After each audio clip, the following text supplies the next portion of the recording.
thyroid hormones optimized can definitely be a tricky situation. And I know a lot of people do quite well with T4, but T3 is the one that they really struggle with. So T3 is your active thyroid hormone, and you only make about 20% of this hormone. You have to convert a lot of T4 over to T3, but that can become a very big challenge. And a lot of people do have what's called a conversion issue, where they cannot get enough T4 converted over to T3. Unfortunately, a lot of doctors don't check T3 on a blood test, but this is definitely an important marker that I would have assessed. But I want to go over with you some important things that you can do to improve that conversion and to increase your T3. But if you could do me a very big favor first, if you could go ahead and subscribe to my channel and then hit that bell so you get a notification every time I release a new video every single week. So first and foremost, one of the most important things that you could do is get your liver function checked.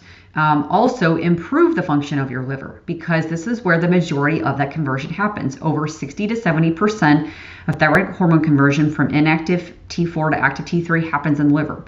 So you can do things like checking your AST and ALT on a blood test. These are considered liver function tests, but you can also improve this by just really working on detoxing. So less toxin exposure, using castor oil packs, dry skin brushing. These are all fantastic to improve your liver health.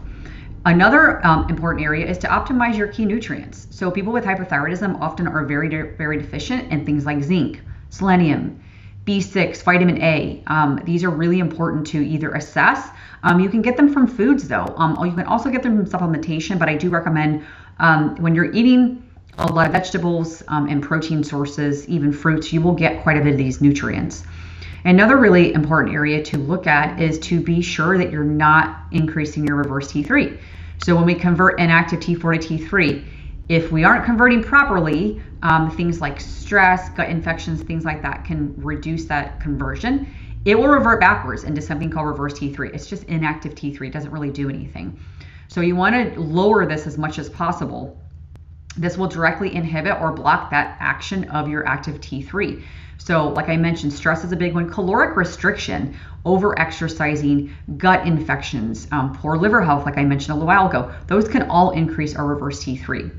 Improving your gut health is another really important area, because 20% of your thyroid hormone conversion happens in the gut. So really working on your gut health, reducing inflammation, cutting out inflammatory foods, this can be very, very helpful here. And then managing your stress. Remember, stress can cause a lot of issues in the body, but one of the biggest reasons we will have a decrease in conversion is when we have a lot of stress. We have a lot of hormones that are released during time of stress, and these can actually inhibit that conversion. It's a good thing when we have, a stress response and we can release stress hormones, but when it becomes too much over time, that's when it becomes an issue. The system can get overstimulated, and in turn, it's going to really try to protect you, and it's going to decrease that conversion of inactive T4 to active T3. So these are all really, really important ways that we can improve the bigger production and conversion of our T3 so that we actually have active thyroid hormone. The other important area that I would want to mention, like I had said earlier in the video, making sure you're getting your free T3 checked is very important. But a lot of people that I work with and that reach out to me, they are taking thyroid hormone medication and they're only taking T4 medication. There's no active T3 in it. So if they're really having an issue with conversion, they struggle with that thyroid medication because there is no T3 in it. So that's an important area that I would even assess. Get your T3 checked. Make sure you're getting it assessed. That way you can tell, am I even converting? Am I even absorbing my medication? Am I utilizing this T3? Do I have enough T3?